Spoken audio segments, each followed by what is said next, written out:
Hi beauties, അസ്സലാമു അലൈക്കും. ഞാൻ ഇന്നൊരു ബീഫ് ബിരിയാണിയാണ് ഉണ്ടാക്കാൻ പോകുന്നത്. നമുക്ക് നോക്കാം. അതിനാവശ്യമുള്ള 5 പച്ചമുളക്, ഇഞ്ചി, വെളുത്തുള്ളി നമുക്ക് ക്രഷ് ചെയ്തെടുക്കാം.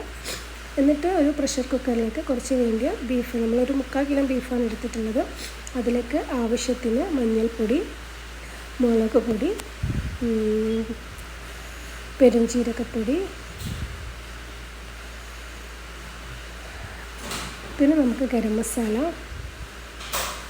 മസാലപ്പൊടി നമ്മൾ വീട്ടിൽ തന്നെ പൊടിച്ചതാണ്. ഓക്കെ, പിന്നെ നമുക്ക് ആവശ്യത്തിന് കുരുമുളക് പൊടി, ഓരോ ടീസ്പൂണാണ് ഞാൻ എല്ലാം ആഡ് ചെയ്തിട്ടുള്ളത്. പിന്നെ നമുക്ക് ആവശ്യത്തിന് ഉപ്പും കൂടി ചേർക്കാം.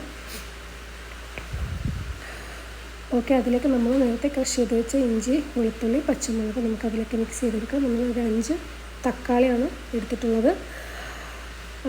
പിന്നെ ഒരു 2 ലെമൺ, അതിൻ്റെ ജ്യൂസ് നമ്മളതിലേക്ക് ഒഴിച്ചു കൊടുക്കാം. എന്നിട്ട് നല്ലോണം ഒന്ന് മിക്സ് ചെയ്തതിന് ശേഷം നമുക്കിതൊന്നൊരു 1 മണിക്കൂർ നമുക്കിതൊന്ന് മാഗ്നേറ്റ് ചെയ്യാൻ വേണ്ടി മാറ്റി വെക്കാം. ഓക്കെ, നന്നായിട്ട് മിക്സ് ചെയ്യാം.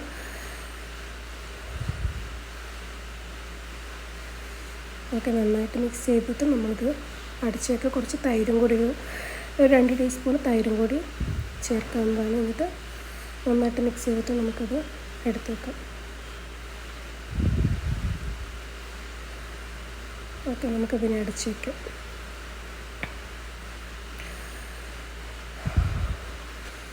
ഓക്കെ, നമ്മളിത് അടച്ച് വെച്ചിട്ടുണ്ട്. 1 മണിക്കൂറിന് ശേഷം നമ്മളിത് അടുപ്പത്തേക്ക് വെക്കാണ്. ഇനി നമുക്ക് ബിരിയാണിയിലേക്ക് ആവശ്യമുള്ള സവാള, ഞാനൊരു 5 സവാളയാണ് എടുത്തിട്ടുള്ളത്. ഇനി ഒരു പാൻ അടുപ്പത്തേക്ക് വെച്ചിട്ട് നമുക്കതിലേക്ക് ആവശ്യമുള്ള എണ്ണ ഒഴിച്ച് കൊടുക്കാം. അതിലേക്ക് കുറച്ച് അണ്ടിപ്പരിപ്പ്, എണ്ണ നന്നായിട്ട് ചൂടായതിനു ശേഷം അണ്ടിപ്പരിപ്പ് നമ്മളതിലേക്ക് ഇട്ട് കൊടുത്താൽ മതി. ഓക്കെ, അതിലേക്ക് ആവശ്യമുള്ള ഉണക്കമുന്തിരി കൂടി നമുക്കതിലേക്ക് ഇട്ട് കൊടുക്കാം.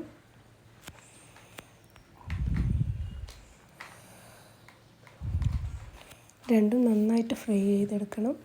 നമ്മുടെ ഉണക്കമുന്തിരി നല്ല ബലൂണ് പോലെ വീർത്ത് വരണം. ഓക്കെ, ഇതിന് നമുക്ക് മറ്റൊരു പാത്രത്തിലേക്ക് എടുത്ത് വെക്കാം. ഇനി നമ്മൾ നേരത്തെ അരിഞ്ഞു വെച്ചിട്ടുള്ള സവാള നമുക്കിതിലേക്ക് ആഡ് ചെയ്ത് കൊടുക്കാം. സവാള നല്ല ഫ്രൈ ആയിട്ട് എടുക്കണം നമുക്ക്. ഓക്കെ, ആവശ്യത്തിന് ഉപ്പും കൂടി ആഡ് ചെയ്ത് കൊടുത്തിട്ട് നന്നായിട്ടൊന്ന് മിക്സ് ചെയ്യാം.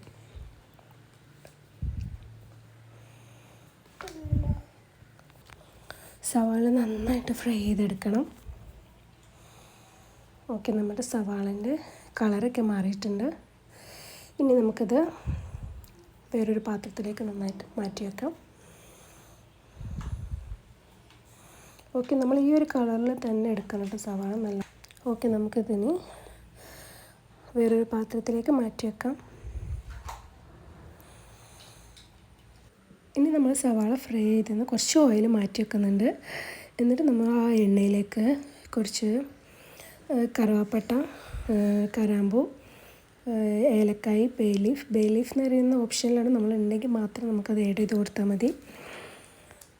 എന്നിട്ട് നമ്മുടെ അരിയിലേക്ക് ആവശ്യത്തിന് എടുത്ത് വെച്ചിരിക്കുന്ന വെള്ളം നമുക്കതിലേക്ക് മിക്സ് ചെയ്ത് കൊടുക്കാം. നമ്മൾ അരി എടുക്കുമ്പോൾ അതിലേക്ക് ആവശ്യമുള്ള വെള്ളം നമ്മൾ മിക്സ് ചെയ്ത് കൊടുത്താൽ മതി.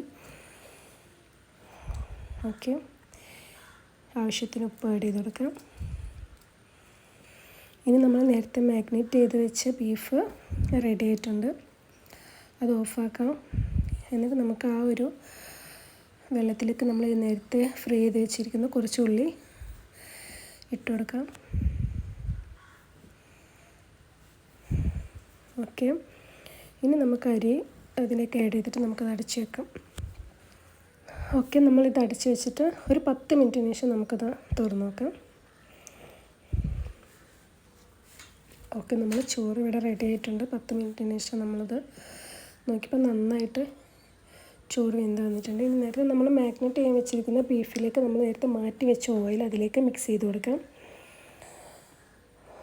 ഓക്കെ, ഇനി നമ്മൾ അതിലേക്ക് എടുത്ത് വെച്ചിരിക്കുന്ന ഉള്ളി ഫ്രൈ ചെയ്തത് നമുക്ക് അതിലേക്ക് ആഡ് ചെയ്ത് കൊടുക്കാം.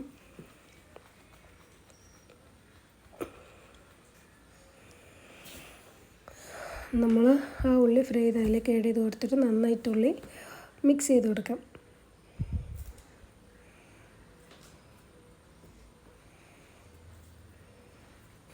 ഇനി നമ്മൾ നേരത്തെ ചോപ്പ് ചെയ്ത് വെച്ചിരിക്കുന്ന മല്ലിയില പുതിനയില നമുക്കതിൻ്റെ മേലെ ഇട്ട് കൊടുക്കാം.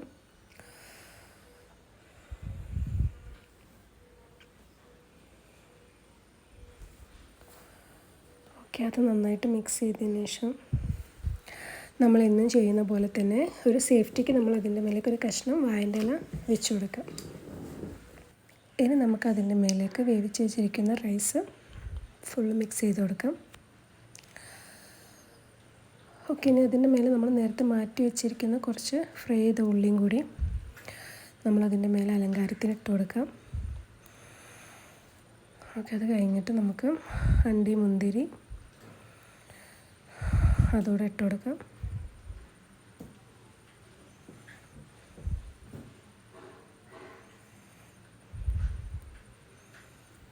കുറച്ച് മല്ലിയിലയും കൂടി നമുക്ക് മേലെ ഇട്ട് കൊടുക്കാം. ഓക്കെ, ഇനി ഒരു 30 മിനിറ്റ് നമുക്ക് ചെറുതീയിൽ ഇതങ്ങനെ അടുപ്പത്തേക്ക് വെക്കാം. ഓക്കെ, നമ്മുടെ ബിരിയാണി ഇവിടെ സെറ്റായി വന്നിട്ടുണ്ട്. ഓക്കെ, നല്ല ടേസ്റ്റാണ്. എല്ലാവരും വീട്ടിൽ ട്രൈ ചെയ്യാം. ഓക്കെ, ഇൻഷാ അല്ലാഹ് എൻ്റെ ചാനൽ എല്ലാവർക്കും ഇഷ്ടമുണ്ടെങ്കിൽ സബ്സ്ക്രൈബ് ചെയ്യുക, ലൈക്ക് ചെയ്യുക, ഷെയർ ചെയ്യുക. Thank you.